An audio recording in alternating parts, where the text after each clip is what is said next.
tahu gitu, apakah benar agama ini suatu alat untuk menjadikan perpecahan? Lain kali kalau bertanya dengan narasi tidak tahu, bukan sok tahu. Ya wajar, dari 5 ayat kamu tahu apa tentang penyaliban. Tidak mengetahui apa-apa tentang penyaliban, kenapa? Karena tidak ada di TKP saat itu. Kalau kamu bisa jawab, saya murtad. Loh, saya sudah jawab. Ya, sekarang gini ya, saya kasih kesempatan. Ya, kalau bisa jawab, saya murtad. Ya. Kamu nggak usah murtad dan jangan ngasih kesempatan. Saya yang memberi kamu kesempatan bertanya. Bukan kamu ngasih kesempatan. Ya, jangan bilang kamu nggak. Saya kasih kamu kesempatan. Kamu yang saya kasih kesempatan di sini, goblok. Sadar diri, ini yang saya bilang.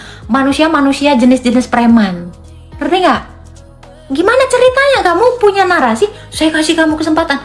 Nggak perlu. Orang idiot kayak kamu nggak usah murtad. Kenapa? Tuhan Yesus itu butuh orang-orang yang rendah hati, bukan orang angkuh seperti kamu.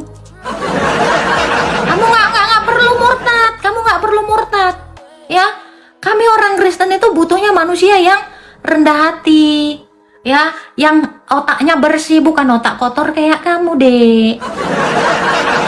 Saya kasih tahu. Rule-nya di sini, rule-nya di room saya. Kamu harus menghormati host. Host di sini yang punya lapak. Bukan kamu yang ngasih kesempatan buat saya. Ludah saya nanti keluar untuk kamu. Ya. Jadi narasi kamu hati-hati. Ingat, kamu penanya, kamu orang bodoh. Kamu orang bodoh yang bertanya. Di sini narasinya seperti itu. Kalau kamu pintar kan kamu nggak bertanya sama saya. Kamu kan orang bodoh, orang penasaran, orang yang nggak ada ilmu. Yang punya ilmu itu yang buka lapak, yang menjawab. Makanya dari tadi saya tanya, Bapak tadi pun udah kelayangan. Kenapa? Karena kalian itu bodoh. Hargai diri kalian yang bodoh dengan cara apa?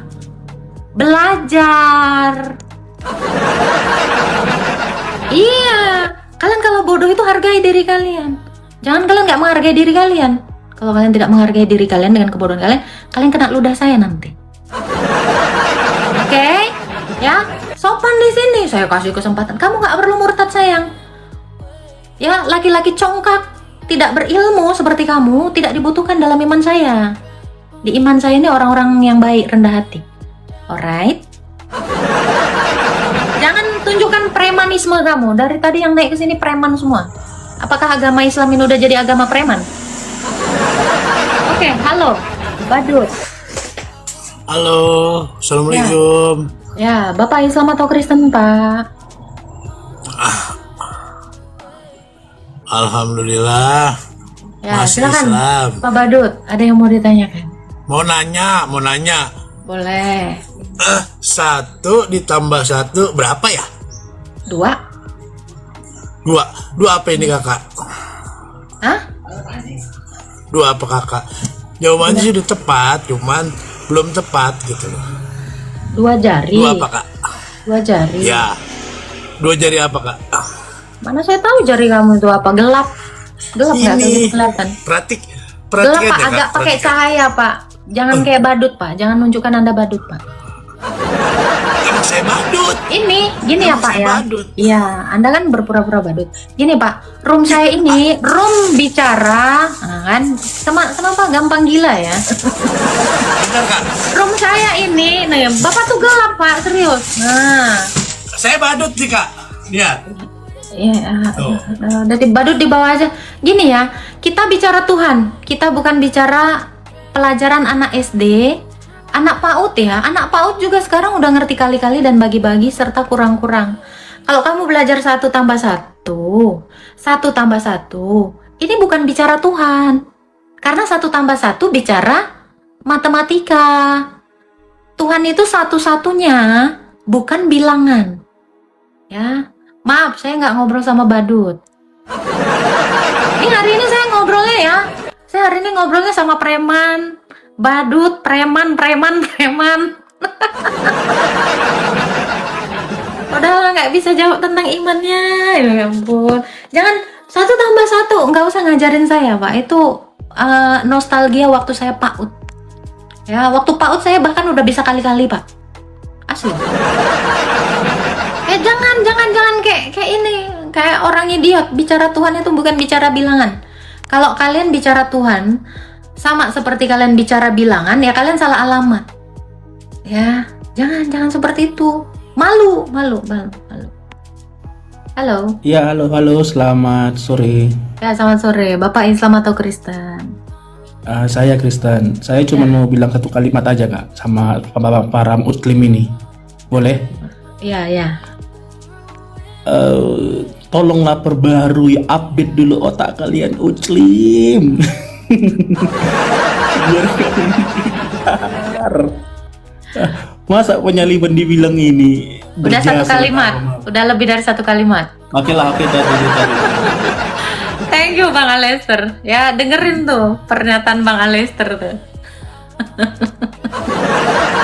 Udah 2026 ini. Ya, bener juga sih kata Bang tadi tuh ya. Tolong ya, di-upgrade gitu loh.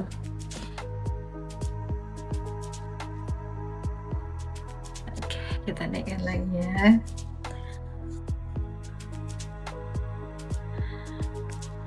Naik mbak-mbak yang tulisan cacing, yang pakai kerudung bunga-bunga, naik aja. Raffi Akbar 214, naik aja. Ya, naik aja, nggak usah spam lah. Kayak ini nggak jelas. Oke, saya kasih kesempatan ya Puguh ya, bukan kamu yang ngasih kesempatan. Silakan, saya kasih kesempatan bertanya. Ya, tadi kan kakak bilang gini, bahwasanya Yesus kan nggak bisa kalau harus berkorban sendiri, dia harus dibantu. Lah berarti Nggak ada, tentara saya bilang Romawi- harus dibantu Pak. Nggak ada. Ya sekarang gini loh, Nggak ada narasinya Pak. Yesus penebusan dosa kan itu disalib. Nggak ada Kenapa dia juga nggak penebusan sendiri? dosa. Ini saya ngelurusin kamu mau berapa kali. Nggak ada penebus dosa, menghapus Ya. dosa. Kenapa dia menghapus dosa? Kenapa nggak menyalib sendiri? Kenapa nggak menyalib sendiri? Jawab dulu. Ngapain disalib? Karena hukum Israel itu nggak ada penyaliban, Bapak. Hukuman mati bagi orang Israel itu adalah rajam kalau menghujat Allah. Makanya Yesus itu datang di waktu yang tepat. Saat yang tepat itu kapan? Waktu Israel dijajah orang-orang Romawi. Begitu. Jadi Yesus itu cuman mengatakan kebenaran. Apa itu? Aku Allah, aku Allah. Dia berkali-kali mengatakan dia Allah. Sehingga orang merancangkan kematian, namun dia menjadikan kematian itu sebagai pembuktian dia adalah Allah. Oke. Yesus disalib karena menebus dosa kan kak? Bener? Yesus bukan menebus dosa, aduh Tuhan. Capek. Mas, kamu sekolah lagi ya, dengar ya. Menghapus dosa. Caranya apa? Dengan mengatakan kebenaran. Dengan mengaku dia adalah Allah, orang-orang itu berniat membun-bun dia. Dan Musa di dalam kitab Taurat Ulangan 21 ayat 22 sampai 23 sudah menubuatkan bahwa 2000 di awal tahun Masehi 2000 setelah genap waktunya ya. Ketika Israel itu dijajah sama orang-orang Romawi, Musa sudah menuliskan bahwa dia nanti ini akan mati disalib gitu. Allah ini punya pengetahuan akan masa depan. Itu. Ya, oke. Di Alkitabmu, Petrus ayat 2 halaman 24 tertulis. Gak ada halaman Bahwasanya- 24, aku nggak ngerti halaman 24. Nggak ngerti ya. Bahwasanya Yesus disalib untuk menebus dosa, bener enggak? Nggak ada, tulisannya juga nggak ada kayak gitu. Nah, ada nih kak, ada semua di sana. Kita buka. Petrus berapa? Biar saya bacain. Kamu kan goblok nih baca ya. Orang buta huruf nih. Petrus berapa? 1 Petrus 2 halaman 24 ayat 24. Halaman 24 tuh gimana? Aku nggak ngerti. Halaman kitab tuh kita beda-beda. Yang benar. Petrus 2 titik 1 2 24. Gimana? Petrus 1 Petrus 2 ayat 24. 1 Petrus 2 ayat 24. Oke, saya bacakan ya. Nggak ada Pak 1 Petrus 2 mah Pak, bentar. Ada. Dia 1 sendiri Petrus telah 2 ayat 24. Ia sendiri telah memikul dosa kita di dalam tubuhnya di kayu salib, supaya kita yang telah mati oleh dosa hidup untuk kebenaran. Oleh karena bilur-bilurnya, mana nebus dosa yang mana?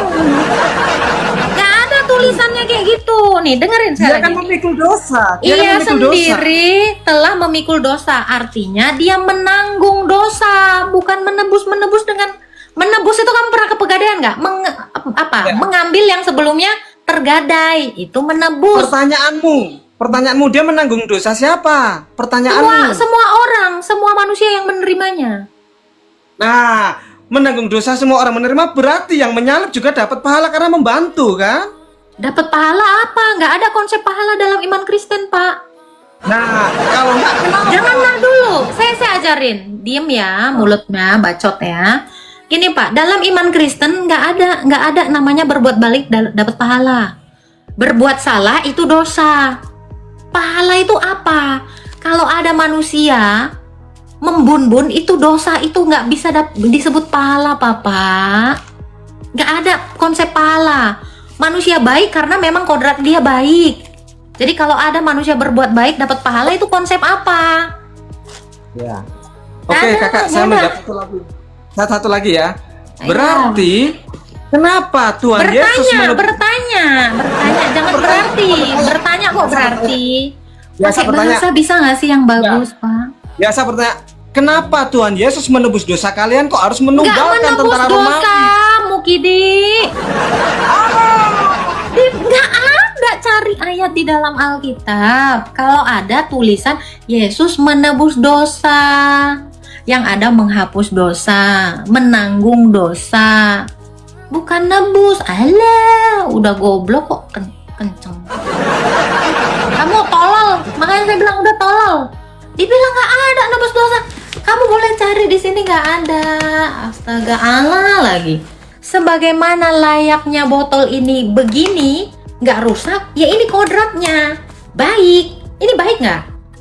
Bentuknya baik. Jadi kalau dia baik-baik aja, ini nggak dapat pahala.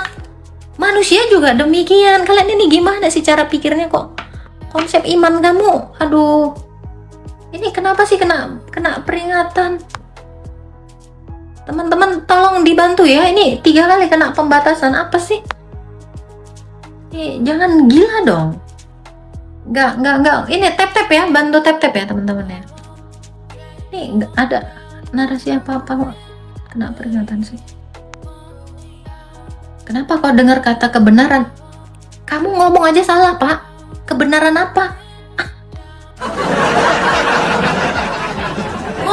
Ngomong aja belepotan kok. Bertanya tapi berarti siapa yang takut bicara dengar kebenaran? Kamu ngomong belepotan. Benerin dulu ngomongnya. Orang ngomong aja salah kok. Takut kebenaran. Silakan Ong Si Se. Sebelumnya saya mau bilang ini saya ateis. Ya, Cuman silakan. saya basicnya sekolah Kristen. Waktu kecil dulu, sebelumnya saya punya 3 pertanyaan inti yang Silakan. sudah lama saya cari jawabannya. Hmm. Pertama, waktu SD saya kan sekolah di BPK ya.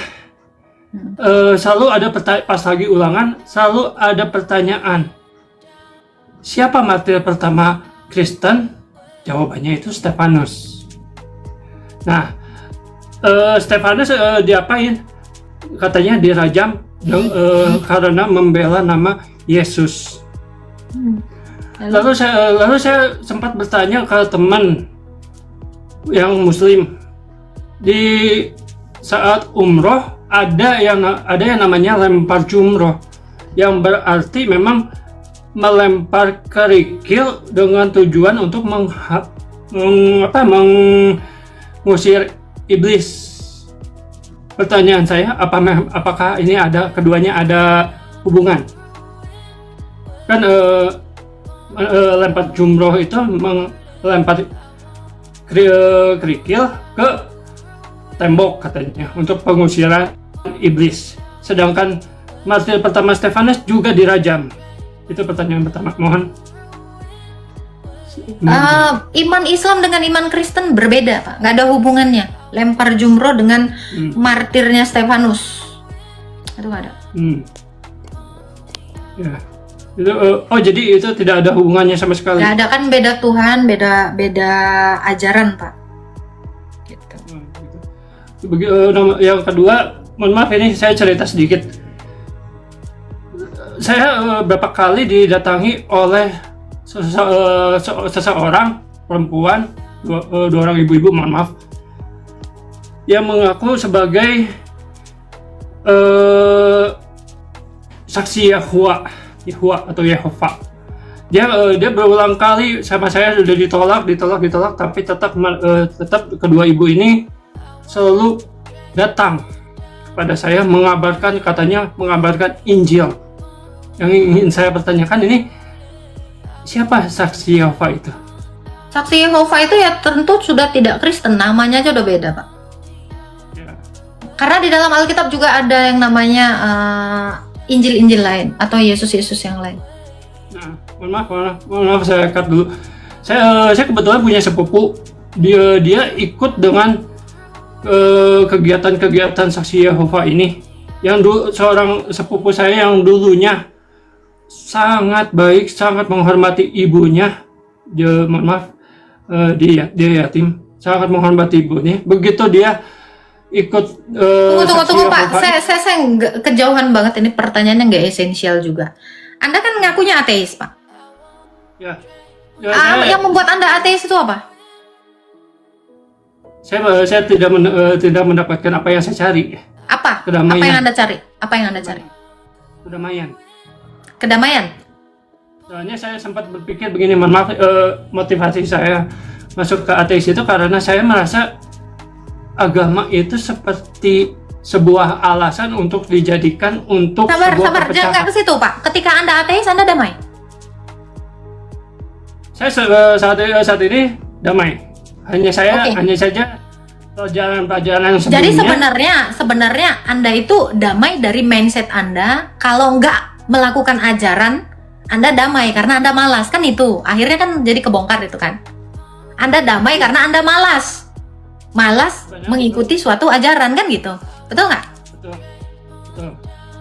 Betul nggak? Tapi mungkin bisa dibilang memang mindset saya karena saya memang malas untuk memikirkan siapa Tuhan saya. Begitu. Oke, nggak apa-apa. Kalau Anda malas memikirkan tentang Tuhan Anda sebenarnya tidak perlu memikirkan Tuhan. Kenapa? Karena dengan memikirkan Tuhan Anda nggak selamat.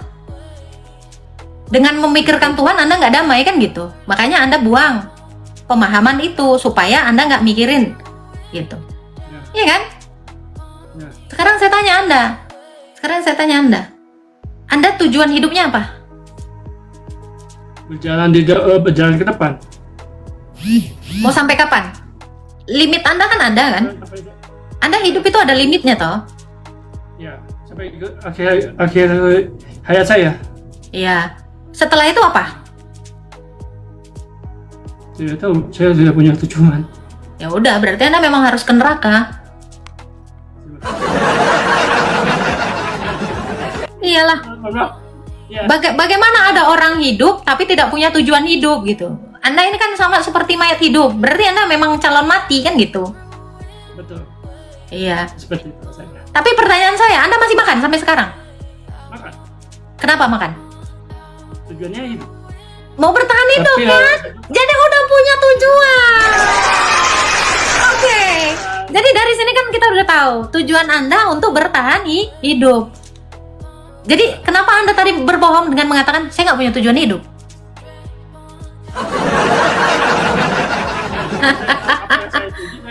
Saya masih mencari gitu. Bukan sebenarnya Anda masih mencari, Anda menolak. Ya. Pak, suaranya kayak hilang timbul, Pak. Coba stabil dulu, Pak. Saya suka bicara ini.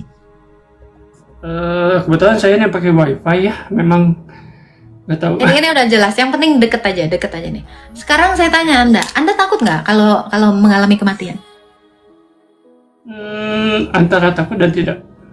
Kalau Anda tidak takut kan Anda sebenarnya nggak butuh makan, kan gitu. Anda itu kan mau bertahan hidup, makan itu untuk bertahan hidup, setuju dong? Betul.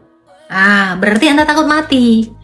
Anda nggak bisa memungkiri, ya, roh Anda di bawah alam sadar Anda itu takut mati. Tanpa di bawah alam sadar Anda itu nggak mau mati.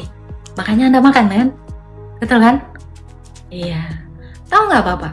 Kenapa ada perasaan takut mati? Ya takut. Saya tidak tahu sih. Saya juga masih mencari. Ini saya kasih tahu. Kenapa Anda sangat tidak suka mati, takut mati? Karena pada prinsipnya Anda memang tidak diciptakan untuk mati. Gitu. Makanya ada rasa ketakutan. Sejak semula manusia memang diciptakan tidak untuk mati. Tapi kenapa mengalami kematian? Kita runut lagi kepada manusia paling tua. Siapa? Adam. Adamlah yang memberikan dampak kematian ini kepada kita semua. Kenapa? Karena dia yang tidak taat sama Tuhan. Ini anak BPK penabur kan tadi kan? Harusnya tahu dong ini. Nah gitu. Jadi kalau kamu pengennya hidup terus damai, maka kamu harus cari pegangan yang bisa memberikan kamu hidup damai dan long life. Ya. Di mana kamu dapatkan itu? Ya Tuhan yang asli, Tuhan yang bisa memberikan kebangkitan, kedamaian, dan hidup selama-lamanya. Siapa? Ya cuman Tuhan Yesus di sini. Mohon maaf, kalau boleh kembali ke topik itu siapa saksi Yehova itu? Mohon maaf. Saksi Yehova itu adalah sekte sesat dari kekristenan. Jadi orang-orang yang tersesat dengan pemahaman liar yang tidak mau tunduk terhadap ajaran Rasul. Gitu. Ya. Dari kekristenan yang tersesat kayak kamu. Nggak mau tunduk sama ajaran saksi firman gitu. Nah, jadi dia tersesat. Jadi bikin ajarannya sendiri. Nah, ini sekte-sekte sesat ini bermula dari seperti itu. Dari tidak mau taat kepada Tuhan, tidak mau tunduk terhadap Tuhan. Adam itu tidak tunduk sama Tuhan, makanya dia mati. Makanya orang-orang sesat itu sudah tersedia hukuman mati. 2 Petrus 2 ayat 1 sampai 3 itu ayatnya. Ya. Itu. Sama yang ketiga, mohon maaf. Silakan dulu, maaf. Silakan. Sama yang ketiga, saya kan memang basicnya dari Kristen. Saya pernah mendengar Yesus itu disalib dalam keadaan tangan terlentang seperti tanda tambah gitu ya. Saya juga pernah mendengar kalau ada kesaksian yang bilang kalau Yesus itu disalibkan dengan cara tangan diikat di atas kepala lalu seperti digantung. Itu saksi apa itu ya? Mohon maaf. Siapa namanya? Kalau cerita tidak berdasar, ya. Kalau kita melihat ya, Yesus salibnya telentang itu dipaku kaki tangannya. Ini kan Nabi Daud juga sudah menuliskan ini, nubuatannya itu banyak, ya disalib. Ya. Ini jelas orangnya gitu, penulisnya. Ini kalau ada narasi demikian, siapa? Narasi dari siapa? Namanya sebutin. Saya lupa sih, memang waktu saya dengarnya juga waktu masih kecil. Nah itu perlu dipertanyakan lagi ke absahan dari narasinya gitu. Ya jadi kalau Anda mau ateis, sebenarnya itu pilihan yang baik ateis. Nah setelah itu mulai lagi belajar dari nol gitu. Karena sebenarnya Anda memutuskan ateis itu bukan karena mau cari ketenangan. Ada sentimen Ya. iman yang Anda alami, atau ada pengalaman buruk mungkin dalam agama Kristen, dalam circle orang-orang Kristen yang membuat Anda memutuskan. Sebenarnya memang konsep saya jadi ateis itu karena memang saya berpikir agama sering dijadikan alasan untuk sebuah perpecahan. Contohnya, mohon maaf, si A dan si B itu kan memang si B menyerang si A ya. Oke. Itu seperti itu. Kalau kita merujuk kepada manusia tua, kenapa Kain dan Habel itu mengalami perpecahan? Apa sudah ada agama di situ? Belum ada kayaknya sih. Nggak ada. Nah gitu. Jadi kita cari tahu gitu, apakah benar agama ini suatu alat untuk menjadikan perpecahan? Tidak, karena sejak semula dosalah yang membuat orang-orang ini menjadi saling membun-bun, menghina, membenci, memaki itu. Jadi kalau kamu salahkan agama sebagai alat pemecah, itu tidak demikian. Kalau kita tarik lagi dari atas, jadi ateisnya kurang full. Jadi ateisnya itu harus ateis banget gitu. Karena saya juga mantan ateis. Terima kasih. Sama-sama, Terima Tuhan kasih. memberkati. Terima kasih Bu Agatha. Iya.